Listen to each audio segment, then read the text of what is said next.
السلام علیکم ورحمۃ اللہ وبرکاتہ۔ محترم ناظرین، قصص الاسلام میں خوش آمدید۔ آج کی ویڈیو میں ہم بات کریں گے حلال کمائی کے فوائد اور اس کی اہمیت کے بارے میں۔ حلال روزگار اور حلال کمائی دین اسلام میں ایک بنیادی اصول ہے۔ آئیے ہم قرآن اور حدیث کی روشنی میں دیکھتے ہیں کہ حلال کمائی کیوں ضروری ہے اور اس کے کیا فوائد ہیں۔ اسلام ہمیں ایک صاف ستھری اور حلال زندگی گزارنے کی ہدایت دیتا ہے۔ حلال کمائی کا مطلب ہے کہ ہم اپنی روزی ایسی طریقے سے کمائیں جو اللہ کی مرضی کے مطابق ہو۔ قرآن مجید میں اللہ تعالیٰ فرماتے ہیں، اے ایمان والو، جو پاک چیزیں ہم نے تمہارے لیے حلال کی ہیں انہیں کھاؤ۔ سورۃ البقرہ۔ اس آیت میں ہمیں حکم دیا گیا ہے کہ ہم صرف وہی چیزیں استعمال کریں جو حلال اور پاک ہوں۔ اسی طرح ہمارا ذریعہ معاش بھی پاک ہونا چاہیے۔ حلال کمائی ایمان کی بنیادوں میں سے ایک ہے کیونکہ جو مال ہم کماتے ہیں وہ ہماری زندگی میں اثرات ڈالتا ہے۔ حلال کمائی کے فوائد۔ حلال روزی کمانے والے کو اللہ کی خاص رحمت نصیب ہوتی ہے۔ نبی کریم صلی اللہ علیہ وآلہ وسلم نے فرمایا کہ جو شخص حلال روزی کماتا ہے، اللہ تعالیٰ اس کے دل میں سکون عطا فرماتا ہے اور وہ دنیا و آخرت میں کامیاب ہوتا ہے۔ دعاؤں کی قبولیت۔ رسول اللہ صلی اللہ علیہ وآلہ وسلم نے فرمایا، وہ دعا قبول نہیں ہوتی جو حرام مال سے کی جاتی ہے۔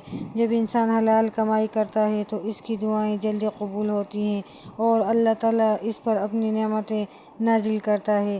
خوشگوار خاندان۔ حلال کمائی سے آپ کے خاندان میں برکت آتی ہے۔ آپ کے بچوں کی تربیت اور ان کی زندگی پر بھی اس کا مثبت اثر ہوتا ہے۔ حلال روزی کا ایک بڑا فائدہ یہ ہے کہ انسان اپنے اہل خانہ کو سکون اور راحت فراہم کر سکتا ہے۔ آخرت کی کامیابی۔ جو شخص دنیا میں حلال طریقے سے کماتا ہے وہ آخرت میں بھی سرخرو ہوگا۔ نبی کریم صلی اللہ علیہ وآلہ وسلم نے فرمایا، قیامت کے دن انسان سے دو چیزوں کے بارے میں سوال کیا جائے گا، ایک اس کی زندگی کے بارے میں اور دوسرا اس کے مال کے بارے میں کہ کہاں سے کمایا اور کہاں خرچ کیا۔ حرام کمائی کے نقصانات۔ اب بات کرتے ہیں کہ حرام کمائی کے نقصانات کیا ہیں۔ حرام ذرائع سے کمایا گیا مال انسان کی دنیا اور آخرت دونوں کو تباہ کر دیتا ہے۔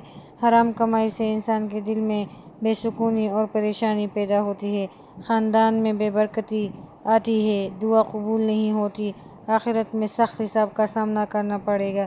اس لیے ہمیں ہر حرام کمائی سے بچنا چاہیے اور اللہ کی رضا کے لیے حلال روزی کمانا چاہیے۔ حلال کمائی کے ذرائع۔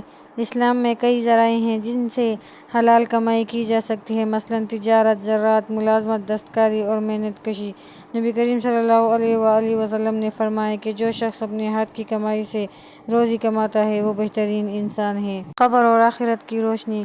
رسول اللہ صلی اللہ علیہ وآلہ وسلم نے فرمایا، جو شخص دنیا میں حلال کمائی کرتا ہے اللہ تعالیٰ اس کے لیے قبر میں روشنی پیدا کرتا ہے اور قیامت کے دن اسے آسان حساب ملے گا۔ یہ حدیث آخرت کی کامیابی کا راز حلال کمائی میں چھپا ہوا بتاتی ہے۔ تو محترم ناظرین، ہمیں چاہیے کہ ہم حلال ذرائع سے کمائی کریں اور اللہ تعالیٰ کی رضا کو ترجیح دیں۔ دنیاوی فائدے اور وقتی لذتوں کی خاطر حرام مال میں نہ پڑیں کیونکہ یہ ہمارے لیے نہ صرف دنیا بلکہ آخرت میں بھی خسارے کا باعث بنے گا۔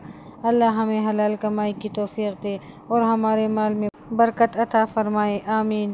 اگر آپ کو یہ ویڈیو پسند آئی ہو تو براہ کرم اسے لائک کریں، دوسروں کے ساتھ شیئر کریں اور ہمارے چینل قصص الاسلام 0.2 کو سبسکرائب کرنا نہ بھولیں۔ جزاک اللہ خیر۔